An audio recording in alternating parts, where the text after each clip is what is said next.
खुशखबरी हमरा भइल बा लइका आई हो जरूरी देखे होई सतही सा रंग रूप तोहरे पासा आगे टूट लगी धुआं उठ लगी ऐसे बाराना माच सकती डाल के केवाड़ी में कहिए सुनते के मिली गोरी राती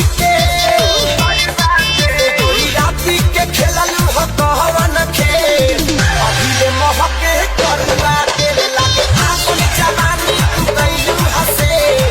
अभी ले महक नजरावल लिखे इतना आसान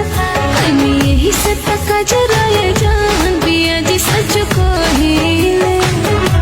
किए हो धनी दिल तो तेरे प्यार की दुआ करती है बाबू हम भी इसी जमाने के हैं और जो चल रहा वही गल रहा। अरे पता नहीं जी कौन सा नशा करती है